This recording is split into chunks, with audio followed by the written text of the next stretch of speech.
That one. You usually have your eggs, bacon, I suppose. It's too much protein going into your system at once. Too carby. Like that is. We're on. Welcome to Coffee with Coaches. So today I think we're just going to kick things off by talking about some of the mistakes. Yeah, some of the mistakes we see around training, especially from new people when joining the gym. What's up? Go away, Kate. So I think first one is for us. Generally, you see a lot of people come into the gym and they're like uber keen and they're always looking to sort of run before they can walk. So we're in like our gym environment. We have a lot of athletes who have been here for a long period of time and they're able to do phenomenal things. And they've sort of earned that right over time, whereas you get people coming in and seeing people being able to do like, I don't know, muscle ups, toes to bar, push-ups or handstand push-ups.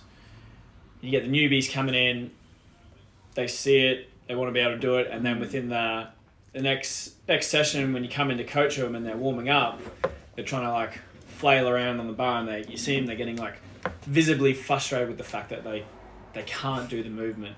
It's like, oh, I just can't get it yet. I was like, well, you haven't earned it yet. No, you just add in sort of a necessary load before any sort of basic mechanics or strength. And I think we spoke about it with strength. It's like you need to earn the right to go heavy. You need to earn the right to be able to do these things. Like so many people just try and jump before they can walk because, like you said, other people are doing it.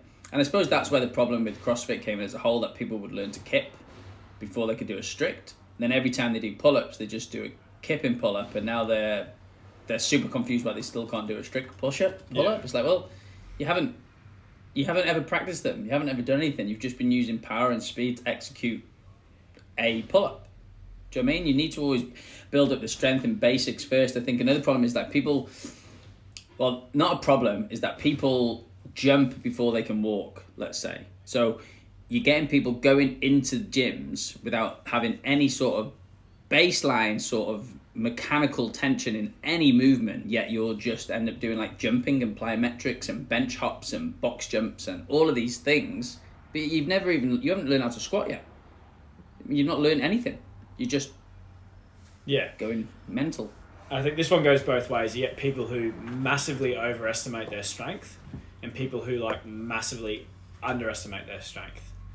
So we'll get like, you'll see people warming up with a barbell and then turn around 2 seconds later and they've put like two or three plates either side and there's like no chance in hell they can do it, but they just they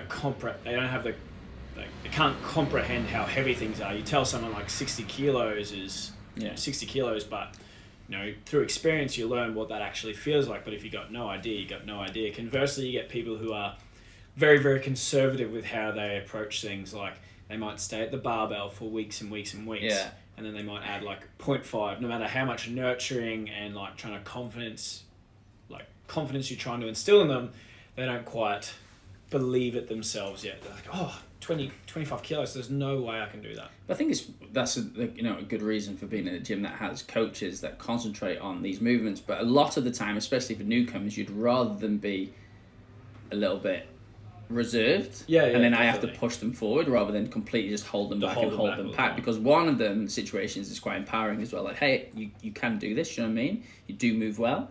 Let's try and do a little bit more. When you're just going up to members sometimes, so we've still got them now. Members that have been here for years, and I'm like, put your weight down, mate. You can't do that. Like, get it down. That's sort of unempowering. That's a bit like, oh, put it on. You're just wasting time. You're just wasting energy. And again, I think that's why it's so important too. And maybe not as a beginner, but it's so important to sort of know your numbers and understand where you're at. Like, you can't just guess. If you're looking to make better progress and faster progress, you can't just guess in what you're doing. Like, you have to know what you are doing. You have to know how you are going to get progressive each and every week. Do you know what I mean? No, it takes time. And that's why important coaches sort of come into it. Like, rather than just having cheerleaders beating you up all the time, sometimes you need to be coached and like pulled into line sometimes, just so you can see the path in which you need to go to move forward. Yeah. It sort of goes into our sort of next talking point a little bit as well. What's that? Influencer marketing. How does that go into the next talking point? Well, how did that flow? I didn't, but we're here. We're here now. So influencer marketing, there was just actually we've seen this study twice now in the last 24 hours. Influencer marketing, so I suppose I suppose like social media, like how much influence a person can have, where in this day and age now, social media has more power than adverts on the TV. I would say it's a lot more personal, so a lot of people build a relationship with the person over the screen, therefore they're more likely to buy from the person. But there's a massive problem with influencer marketing as a whole in terms of there's no regulation or governing body to stop anyone doing anything. Anyone can just do whatever they want. It's like qualifications and experience just don't fucking exist now whatsoever. So you're getting people there was three people in the UK last year that got paid £10,000 to promote this supplement, a fat loss supplement, and it was like a set-up thing, and one of the ingredient in it was poison. I think it was like iodine. Yeah, it was like poison, and they were like saying how this one was good for fat loss and stuff like that. So they haven't looked at anything into it. They've just been paid and then sold it. And there's no repercussions for these people. That's the problem. Like in an industry where it's like a free market industry, right? So we can get on here right now and sell whatever we want to sell, like these fantastic rebuild crop tops, which no one's mentioned yet, which I'm offended by, or because everyone's just like, oh, Sean's in his normal. Sean's in his normal attire, his normal weekend attire. It's usually leather though. Yeah, we get what we get in. With your nips cut out. Yeah. But yeah, I think like the study that we were looking at yesterday, or getting spoken through, was that 97% of Australians say they trust doctors and nurses. Only 3% trust social media influencers. But which is pretty crazy. More Australians rate misinformation as a threat to the nation than any other issue in the survey. So like 3%, and I think Australia's a bit more proactive, a bit more intelligent than the rest of the world. Maybe because they're just that little bit further behind though than the rest of the world. We've got a smaller population too. Yeah, smaller population, a little bit behind places like the UK and America. But you know, people are believing people that are on TV over qualified, experienced people because of the way that they look and the amount of followers that they have. There's people from things like Geordie Shore that have had so much plastic surgery, it's undeniable. Again, that's up to them. They can do whatever they want. Bum implants, whatever, liposuction, can do whatever they want. But then they're selling this product that they know nothing about and no qualification. And then the industry and teenage girls and boys are going, fucking brilliant. I'm going to take this. I'm going to look like that. It's like, no, that's $100,000 worth of plastic surgery that you're paying for. Like, what are you talking about? Like, why are you listening to this person? And then you have other people on the other side of it. And this is where it's always going to be tough from an evidence-based standpoint, because there's some really big influencers like Lane Norton or James Smith that are evidence-based practitioners that people listen to. But as a whole, no one wants to listen to fucking evidence-based nutritionists and trainers. You know what I mean? When they can just listen to this person with 1 million followers.